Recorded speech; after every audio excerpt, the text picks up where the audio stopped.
ভূতের আড্ডা।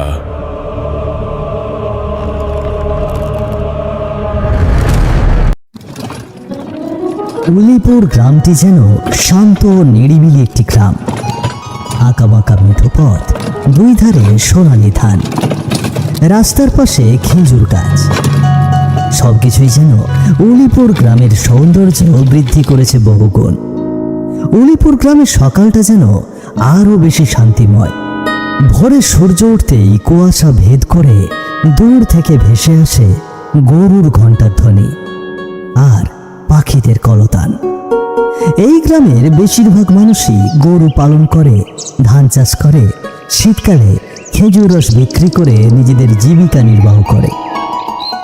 এখানে ঝগড়া ফ্যাসাদ তেমন একটা নেই বললেই চলে। গ্রামের একমাত্র মোড়ল নারায়ণবাবুও ভীষণ শান্তিপ্রিয় একজন মানুষ, আর তাই তো গ্রামের লোকেদের বিপদে সর্বদা সচেষ্ট থেকেছেন তিনি। শীতের রোদটা শরীরে লাগলে যেন এক অন্যরকম শান্তি অনুভূত হয়। বারান্দায় পাটি বিছিয়ে সেই রোদের মধ্যে শুইয়ে রেখেছে মিষ্টিকে। বেশ কিছুদিন ধরেই মিষ্টি অসুস্থ। সেই যে জ্বরে আক্রান্ত হয়েছে সে, আর কোনোভাবেই যেন সেই জ্বর ভালো হচ্ছে না তার। দিন দিন যেন আরো বেশি অসুস্থ আর দুর্বল হয়ে পড়ছে সে, যা দেখে ভীষণ ভীত ও বিচলিত হয়ে উঠেছে মিষ্টির বাবা মা মৌমিতা ও সতীশ।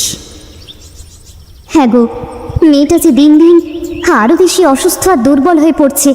কি করি বলো তো? আমিও তো কিছুই বুঝতে পারছি না গো। হঠাৎ করে মেয়েটার কি এমন হলো যে এত ওষুধ বুদ্ধিতেও কোনো কাজ হচ্ছে না?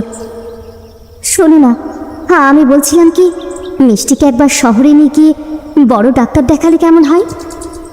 বড় ডাক্তার? সে তো অনেক টাকার ব্যাপার গো। আমার মতো এমন দরিদ্র কৃষকের পক্ষে কি আর সেই সাধ্য হবে? তাহলে কি আমার মেয়েটা বিনা চিকিৎসাতেই মরে যাবে? এই কেমন কথা বলো না গিন্নি। তুমি দেখো, নিশ্চয়ই কিছু একটা ব্যবস্থা করে ফেলবো। আর কি ব্যবস্থা করবে গো? আমাদের যে আর কোনো সম্বলই অবশিষ্ট নেই।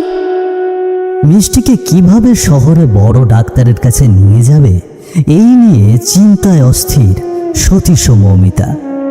এমন সময় উঠানে বেঁধে রাখা গরুটা হাম্বা হাম্বা করে ডেকে উঠল। সতীশের চোখ যেন জল জল করে উঠল খুশিতে। এই একটা উপায় এখনো অবশিষ্ট আছে গিন্নি, আমাদের মেয়েটা এবার ঠিক সুস্থ হয়ে উঠবে। উপায়? কি উপায় গো? বলো বলো, শিগগির বলো। আমাদের লালিকে বিক্রি করে দিয়ে যা টাকা আসবে তা দিয়েই মিষ্টির চিকিৎসা করব। কি বলছো গো? লালিকে বিক্রি করে দেবে? হুই হুই, একটাই যে শেষ সম্বল আমাদের। ওকে বিক্রি করলে আমরা খাবো কি? আরে পরেরটা পরে দেখা যাবে, আগে তো মেয়েটাকে সুস্থ করি। তুমি মেয়েটাকে একটু দেখে রেখো, আমি আজই হরিপুর হাটে যাব। হরিপুর হাট? সে তো অনেক দূর গো। এছাড়া আর কোনো উপায় নেই বুঝলে। হরিপুর হাট আসতে আসতে এখনো দিন পাঁচেক বাকি। এত সময় কি আর আমাদের হাতে আছে? তার চেয়ে আমি হরিপুর যাই। এখন বেরোলে বিকেল হতে হতেই পৌঁছে যাব। বিক্রি করে রাতেই রওনা দেব। আচ্ছা বেশ, তোমার যেটা ভালো মনে হয় সেটাই করো। এই খাবার কি আছে দিয়ে দাও, খেয়ে খেয়ে গরু নিয়ে যাই। সতীশের কথা শুনে খাবারের ব্যবস্থা করবার জন্য ঘরের ভেতর চলে গেল মৌমিতা। আর বারান্দায় বসে বসে অসুস্থ মেয়ের দিকে তাকিয়ে রইল সতীশ। বিকেলের শিনশিনে বাতাসের মধ্যে একটা জমির আলের ওপর দাঁড়িয়ে আছে মৌমিতা। জমিতে কোদাল দিয়ে আল ঠিক করছে নিতিন। নিতিন হচ্ছে সতীশের ছোট ভাই। সেদিন গরু নিয়ে হরিপুর হাটে যাওয়ার পর আর বাড়ি ফেরেনি সতীশ। দেখতে দেখতে 3 দিন কেটে গেলেও সতীশের আর কোনো খোঁজ খবর পায়নি মৌমিতা। নিতিন সতীশের কোনো খবর পেয়েছে কিনা সেটা জানার জন্য অসুস্থ মেয়েকে বাড়িতে রেখে জমির ধারে এসেছে সে। কি ব্যাপার বৌদি, তুমি তুমি এই সময়ে এখানে এলে যে? তোমাকে আর নতুন করে কি বলবো ভাই, তুমি তো সবই জানো। বলছিলাম যে নিতিন, তুমি কি তোমার দাদার কোনো খোঁজ পেয়েছো? না গো বৌদি, দাদার কোনো খবর তো পেলাম না। গতকাল তোমার কথা মতো হরিপুর হাটেও গিয়েছিলাম, কিন্তু সেইখানে গিয়েও তেমন একটা লাভ হলো না। তাহলে মানুষটা কোথায় গেল বলো তো? আমার যে চিন্তায় চিন্তায় মাথা খারাপ হয়ে যাচ্ছে। ঘরে অসুস্থ মেয়ে, তাকে খাবার দেওয়ার মতো কিচ্ছু নেই। অন্যদিকে তোমার দাদা নিখোঁজ। আমার যে আর এসব ভালো লাগছে না। তুমি কোনো চিন্তা করো না বৌদি, আমি দেখছি কি করা যায়। নিতিনের কথা শুনে খানিকটা চুপ করে থাকে মৌমিতা। খানিক বাদেই সে আবার নিতিনের সাথে কথা বলতে শুরু করে। বলছিলাম যে নিতিন, হ্যাঁ একবার মোড়লের কাছে গেলে কেমন হয়? তিনি যদি কোনো একটা ব্যবস্থা করতেন। আমিও এটাই ভাবছিলাম বুঝলে বৌদি। আচ্ছা, আমি কাজ সেরে সন্ধ্যাবেলায় মোড়লের কাছে একবার যাবো ক্ষণ। তুমি বরং এখন বাড়ি যাও, মেয়েটা একা আছে, কি থেকে কি হয়ে যায় বলা তো যায় না। ঠিক আছে ভাই, মোড়লকে বলেন আমাকে একটু জানিও কেমন। হ্যাঁ হ্যাঁ ঠিক আছে। এরপর আর কোনো কথা না বলে নিতিনের সামনে থেকে হেঁটে বাড়ির দিকে চলে যায় মৌমিতা। সন্ধ্যা নামতেই যেন ঘন কুয়াশা ঘিরে ধরেছে চারিদিকে, সেই সাথে শিনশিনে বাতাস। সেই ঠান্ডা বাতাসের মধ্যেই গরুর হাটের একপাশে একটা গাভী আর একটা বাছুর নিয়ে দাঁড়িয়ে আছে রঘু ও পাঁচু। গরুগুলো বিক্রি করার উদ্দেশ্যে গরুর হাটে এসেছে তারা দুজন। বিকেলে আসলেও এখনো পর্যন্ত গরুটি বিক্রি করে উঠতে পারেনি তারা দুজন, কারণ রঘু আর পাঁচু গরুর যে মূল্য চাইছে তা এখনো পর্যন্ত কোনো ক্রেতাই দিতে রাজি নয়, যার জন্য বাধ্য হয়েই এখনো হাটে অবস্থান করছে তারা। বাড়ি চলে যাবে এমন কোনো উপায়ও নেই তাদের কাছে, কারণ গরুর হাট থেকে তাদের বাড়ি অনেকটাই দূরে। নদী পেরিয়ে যেতে হবে বলেই বাধ্য হয়েই সেখানেই অবস্থান করতে হচ্ছে তাদেরকে। হ্যাঁ রে পাঁচু, হাটের মধ্যে আমরা দুজন ছাড়া আর কাউকেই তো দেখছি না রে। কেন রে রঘু, তুই কি ভয় পেয়ে গেলি নাকি? ভয় ঠিক না, গরম কাপড় নিয়ে আসিনি, শীতে শরীর একেবারে হিম হয়ে আসছে। আর এই গরুগুলো আমাদের সাথে আছে তাই আর কি। এটা অবশ্য ঠিক বলেছিস, কিন্তু কি করব বল, এগুলোকে নিয়ে বাড়ি ফিরে যাওয়ারও তো কোনো উপায় নেই। হঠাৎ করে চারপাশের পরিবেশ কেমন যেন গরম আর অস্বস্তিকর হতে শুরু করলো। সেই সাথে থেকে থেকে শেয়ালের ডাক ভেসে আসতে লাগলো দূর থেকে। হ্যাঁ রে পাঁচু, হুট করে ঠান্ডা পরিবেশটা এমন গরম হয়ে উঠলো কি করে? আর এই শেয়ালটাই বা এমন অদ্ভুতভাবে ডাকছে কেন বলতো? আমি শুনেছি আশেপাশে খারাপ কোনো আত্মা থাকলে শিয়াল কুকুর এমন ভাবে ডাকে। তুই এসব কি বলছিস রঘু? তুইও দেখছিস পান জীবন ও কাকিমা দিদিমার মতো একেবারে কুসংস্কার নিয়ে পড়ে আছিস। এই তোর সব কিছুতেই শুধু মজা করা।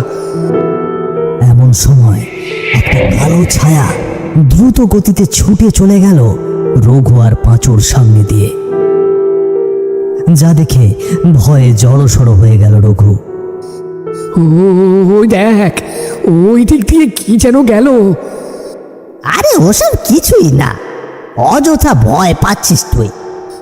কিন্তু মনে হলো কোনো কালো ছায়া আমাদের সামনে দিয়ে গেল। আরে ভাই তুই চুপ কর তো, অযথা আবোল তাবোল কথা বলিস না তুই। পাঁচুর ধমক শুনে আর কোনো কথা বলে না রঘু, কিন্তু মনে মনে ভীষণ ভীত সন্তুষ্ট হয়ে থাকে সে। সন্ধ্যাবেলায় গম্ভীর মুখে চেয়ারে বসে আছেন নারায়ণবাবু।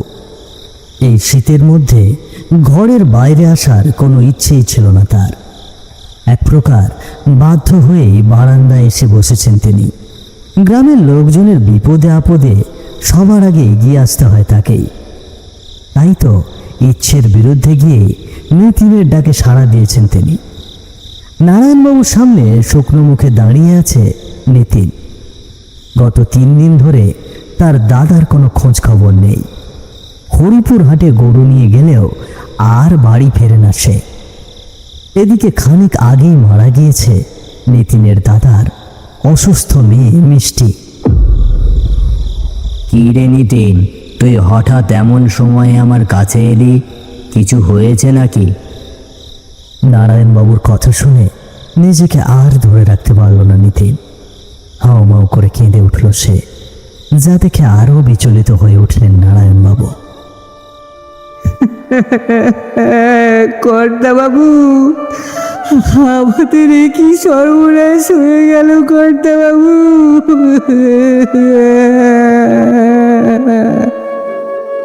আরে কি হলো, এভাবে কাঁদছিস কেন? কর্তা বাবু, গত 3 দিন ধরে আমার দাদা সতীশকে কোথাও খুঁজে পাচ্ছি না। আর আজ আমার দাদার অসুস্থ মেয়েটা মারা গিয়েছে কর্তা বাবু।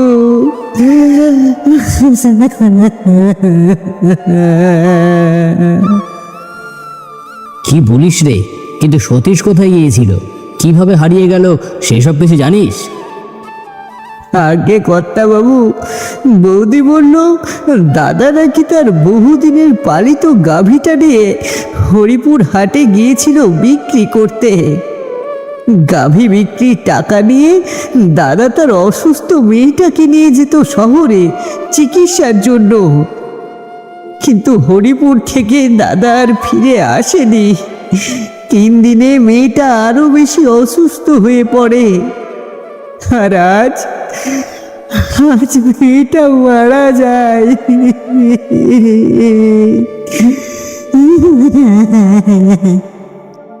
নিতিনের কাছে সতীশের হারিয়ে যাওয়ার কথা শুনে ভীষণ মর্মাহত হলেন নারায়ণবাবু।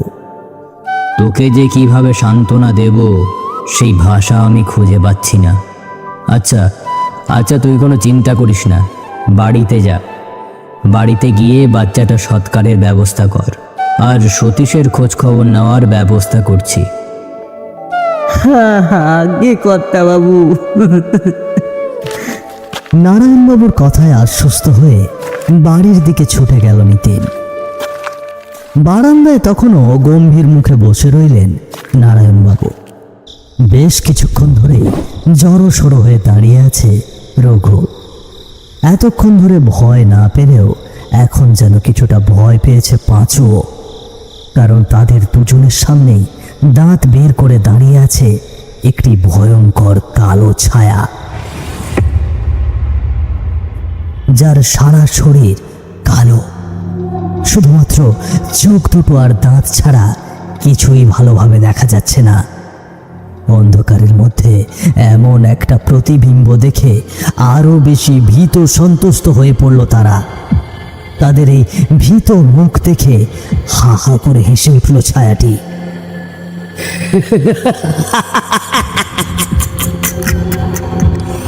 কি রে, তোরা কি আমাকে দেখে ভয় পেয়ে গেলি নাকি রে? সেই হাসির শব্দে আরো ভয়ঙ্কর হয়ে উঠল চারপাশের পরিবেশ। বাতাসের শোঁ শব্দের সাথে মাংস পোড়া গন্ধ ভেসে আসতে লাগলো রঘু ও পাঁচুর নাকের ডগায়। পাঁচু, ওইটা কি রে? ওই দেখ, আমাদের দিকে কেমন তাকিয়ে হাসছে। তুমি কে আর কি চাও আমাদের কাছে? তোদের মৃত্যু, মৃত্যু চাই তোদের। রঘু, এটা মনে হচ্ছে ভূত। চল পালাই, পালাই চল। ভূত! ওরে বাবারে, ওরে বাবারে! পালাবি? কোথায় পালাবি তোরা? আমার হাত থেকে বেঁচে তোরা কত দূর পালাবি? এই জায়গার সব কিছুই এখন আমার নিয়ন্ত্রণে। তোদের নিঃশ্বাসের শব্দও আমি শুনতে পাচ্ছি। আমার হাত থেকে বেঁচে ফিরতে পারবি না তোরা। রঘু, দৌড়া দৌড়া, দাঁড়িয়ে থাকলে এই ছায়াটা আমাদের শেষ করে দেবে। দৌড়া। আমি পা তুলতে পারছি না রে বাচু, মনে হচ্ছে আমি এইখানে পড়ে যাব। বাঁচতে হলে এখনই আমাদের পালাতে হবে ভাই। আমরা মনে হচ্ছে খুব বড় বিপদে পড়ে গিয়েছি। বিপদ? তোরাই তো মানুষদের বিপদে ফেলে তাদের সর্বশান্ত করিস, তাদেরকে মেরে ফেলিস। আচ্ছা, আমি তোদের এমন শাস্তি দেব যে আর কেউ কখনোই এমন কাজ করার সাহস পাবে না। আর এক মুহূর্ত গরুর হাটে দাঁড়ালো না রঘু আর পাঁচু। অন্ধকারের মধ্যেই আগে পিছে কিছু না দেখেই সামনের দিকে দৌড়তে শুরু করলো তারা। আর পিছনে পিছনে দাঁড়িয়ে হাসতে লাগলো সেই ছায়াটি। ও মাগো, বাঁচাও বাঁচাও, কেউ বাঁচাও, কে আছো বাঁচাও। প্রায় মিনিট 20 দৌড়ানোর পরে একটা বড় গাছের নিচে এসে দাঁড়িয়েছে রঘু আর পাঁচু। দাঁড়িয়ে দাঁড়িয়ে হাঁপাচ্ছিল তারা। এমন সময় তাদের সামনে পুরোপুরি ভূত রূপে বেরিয়ে এলো সতীশ। আকস্মিক তাদের সামনে সতীশকে দাঁড়িয়ে থাকতে দেখে কিছুটা ভড়কে গেল রঘু আর পাঁচু। ভড়কে যাওয়ার সাথে সাথেই যেন বেশ খানিকটা ভয়ও পেল তারা। একটা দমকা হাওয়া এসে চারপাশটা ঘন কুয়াশায় ঢেকে দিয়ে গেল হঠাৎ করেই।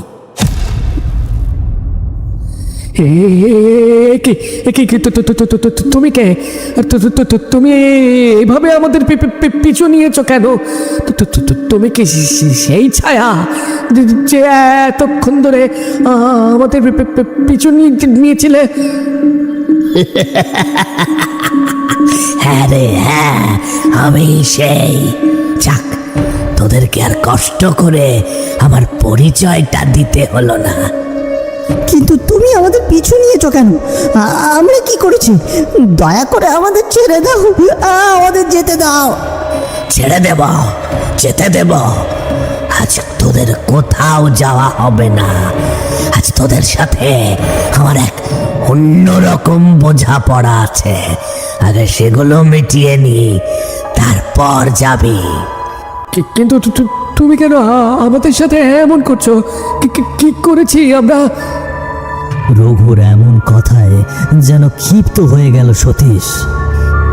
কি করেছিস মানে? তোদের কি সত্যিই কিছু মনে পড়ছে না? 3 দিন আগে তোরা আমার সাথে কি করেছিস তোদের কি মনে নেই? রঘু, আমার মনে হচ্ছে আমরা সেদিন যাকে মেরে গরু নিয়ে পালিয়েছিলাম সেই লোকটা এই ভূতটা, যে আমাদের মারতে আমাদের পিছু নিয়েছে।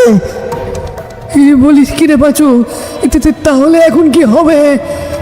তোরা দেখছি নিজেদের অন্যায়ের কথা নিজেরাই কবুল করে নিয়েছিস। এবার মৃত্যুর জন্য প্রস্তুত হয়। আমরা ভুল করেছি, আমাদের ছেড়ে দাও। আমরা কথা দিচ্ছি আর কখনো এমন কাজ করব না। দয়া করো, ক্ষমা করো, আমাদের ক্ষমা করো। ক্ষমা? তোদের কোনো অপরাধের ক্ষমা করব আমি? আমার একমাত্র শেষ সম্বল গরুগুলোকে চুরি করে নিয়ে যাওয়ার? নাকি বিনা অপরাধে আমাকে মেরে ফেলেছিস তোরা, তার জন্য ক্ষমা করব? কোনটা বল, কোনটার জন্য তোদেরকে আমি ক্ষমা করব? আমার অসুস্থ মেয়েটা যখন বিনা চিকিৎসায় কষ্ট পেতে পেতে মৃত্যুর কোলে ঢলে পড়ে, তখন তোরা আমার লাশ গুম করে আমারই গরু নিয়ে হাটে আসিস। তোদের কোন অপরাধের ক্ষমা করব আমি, বল? কথাগুলো বলতে বলতেই হাউ মাউ করে কেঁদে উঠল সতীশ। সতীশের সাথে সাথে কাঁদতে লাগলো রঘু ও পাঁচু। আমার মেয়েটা, আমার নিষ্পাপ ফুটফুটে ফুলের মতো মেয়েটা পৃথিবীতে একটু ভালোবাসে নিঃশ্বাস পর্যন্ত নিতে পারলো না। এ আমাদের ক্ষমা করো ভাই, আমরা বুঝতে পারিনি তোমার পরিবারের এমন জটিল সমস্যা ছিল। আমরা যদি জানতাম। জানলে কি করতিস? আমাকে ছেড়ে দিতিস, তারপর কি হতো? অন্য কাউকে ধরতিস, তাকে মেরে ফেলে আবার পরের দিনের জন্য প্রস্তুত হয়ে যেতিস। আর সেই জন্য তোদের কোনো ক্ষমা নেই। আজ আমার হাতেই তোদের মরতে হবে। তোদের মতো শয়তানের বেঁচে থাকার কোনো অধিকার নেই। কথাগুলো বলতে বলতে রঘুর গলায় তার বড় বড় দাঁত বসিয়ে কামড় দিল সতীশ। কামড়ের সাথে সাথেই মাটিতে লুটিয়ে পড়ল রঘু। এই অবস্থা দেখে চিৎকার করে উঠল পাঁচু। তুমি কি করলে? রঘুকে তুমি মেরে ফেললে? শুধু রঘু না, এবার আমিও তোকে মেরে ফেলবো। তোরও এই পৃথিবীতে বেঁচে থাকার কোনো অধিকার নেই। না না, আমাকে মেরো না, আমাকে মেরো না, বাঁচাও! কে কোথায় আছো? বাঁচাও! কথাগুলো বলতে বলতেই পাঁচুর শরীরে আগুন জ্বালিয়ে দিল সতীশ। সাথে সাথে দাউ দাউ করে আগুন জ্বলে উঠল পাঁচুর শরীরে। আগুন লাগতেই চিৎকার করতে করতে আগুনে পুড়ে ছাই হয়ে গেল পাঁচু। পাঁচুর চিৎকার শুনে হাসতে হাসতে উধাও হয়ে গেল সতীশ।